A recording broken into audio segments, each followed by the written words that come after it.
Stabiliser का use हम तभी करते हैं जब वोल्टेज की समस्या हो। किसी किसी के यहाँ 150 वोल्ट आता है तो स्टेबलाइजर लगा के थोड़ा सा उठा लेगा। अब आप स्टेबलाइजर खरीदने जाएंगे तो दुकानदार पूछेगा कट ऑफ पोटेंशियल कितने।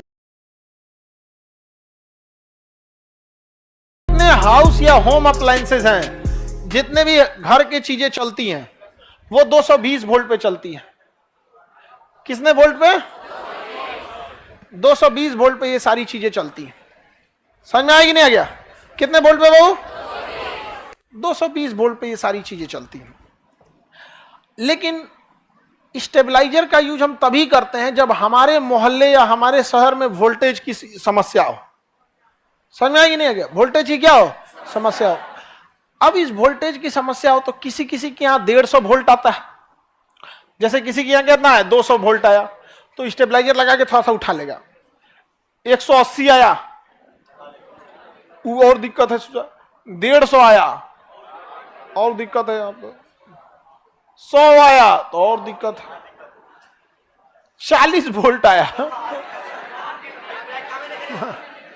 तो देखिए स्टेबलाइजर की भी अपनी एक क्षमता है कि कम से कम कितने वोल्ट को उठा के वो 280 में रख सकता है।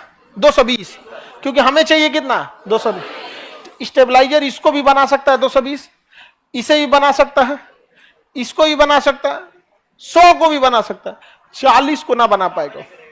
40 को बना पाएगा तो वह न्यूनतम वोल्टेज जिसे स्टेबलाइजर बढ़ा के 220 तक ले जा सके उसे हम कट ऑफ पोटेंशियल कहते हैं। क्या कहेंगे? Cut off potential. तो कट ऑफ पोटेंशियल मैक्सिमम मान को दर्शाता है कि मिनिमम मान? हाँ, मिनिमम मान को बताता है। तो कट ऑफ पोटेंशियल क्या हो गया? वह न्यूनतम वोल्टेज जिसे उठाकर कोई ट्रांसफार्मर कितना बना देता है? कोई ट्रांसफार्मर या स्टेबलाइजर कितना बना दे? 220। उसे हम क्या कहते हैं? Cut off potential. कौन सा पोटेंशियल? Cut off potential. समझ में आ गया? कट ऑफ पोटेंशियल इजी है कि नहीं? अब आप स्टेबलाइजर खरीदने जाएंगे तो दुकानदार पूछेगा कट ऑफ पोटेंशियल कितना होना चाहिए तो वो पूछबे नहीं करेगा। सबको पता लगभग मार्केट में जितना आता है उसका कट ऑफ पोटेंशियल 100 रहता है। कितना रहता है? 100। क्योंकि इतना भी कम वोल्टेज थोड़े रहता है किसी की कि 100 से कम रहेगा। 80 से 100 के बीच में कट ऑफ पोटेंशियल रहते हैं 100। तो वह मिनिमम वोल्टेज जिसे कितना ले जाया जा सके? हाँ, 220। जैसे हमको समझिए स्टेबलाइजर, आप लोग को एक अच्छा स्टूडेंट बनने के लिए 220 वोल्ट चाहिए। हम पढ़ा के आपको वोल्टेज नीचे रहता है तो 220 तक लाते हैं। लेकिन कोनो ऐसा बकलोल रहेगा जिसको कोई मतलब ही नहीं 20 वोल्ट पे आया है तो क्या हम 220 वोल्ट कर पाएंगे? कट ऑफ पोटेंशियल समझ में आ गया?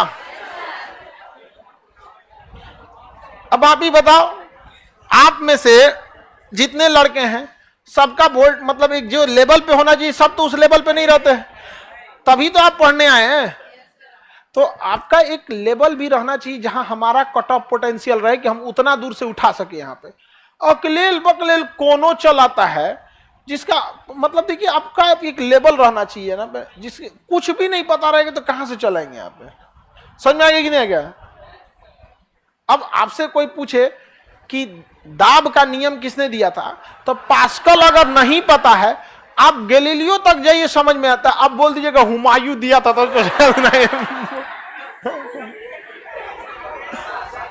तब आप हमारे कट ऑफ पोटेंशियल से बाहर है।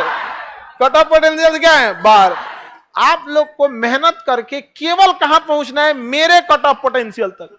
उसके बाद हम आपको कहां पहुंचा देंगे दोस्तों? तो जो भी टीचर ये बोलते हैं कि घर से थोड़ा पढ़ के आओ ये करके, वो क्या कहना चाहते हैं कि आप एटलीस्ट कट ऑफ पोटेंशियल अच्छा देखिए एक बात बताइए, अच्छा स्टेबलाइजर वही होता है जिसका कट ऑफ पोटेंशियल कम हो। क्या हो? कम से कम हो कि कितनों नीचे का उठा ले। एक कोई स्टेबलाइजर है, स्टेबलाइजर ए, इसका कट ऑफ पोटेंशियल 80 है।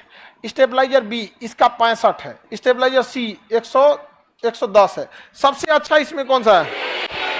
हाँ, तो अच्छा स्टेबलाइजर वही है जिसका कट ऑफ पोटेंशियल कम से कम हो। एकदम में कम रहे तब वो उठा के कहां भेज दे? 220। तो वैसे ही टीचर में भी हर टीचर का कट ऑफ पोटेंशियल अलग होता है। कुछ टीचर एकदम कमजोर विद्यार्थी को भी पुल अप करके उठा लेते हैं। तो उनका कट ऑफ पोटेंशियल 65 है। और कुछ कुछ कट ऑफ पोटेंशियल रहता है 210। हम लोग को कुछ टीचर मिले थे, उनका कट ऑफ पोटेंशियल 220 था। मतलब उनके रहे ना रहे कोई फर्क नहीं पड़ता था, वो पढ़ाते थे अपने आगे। यहाँ पे एक हम लोग के अंग्रेजी के मास्टर कहते नाउन प्रोनाउन तो आप लोग पढ़ लिए होंगे, अब आगे बढ़ते हैं। हम लोग नाउन प्रोनाउन के मूड में गए थे। अब वहां कोई चीज समझ में आने वाला है यहाँ पे।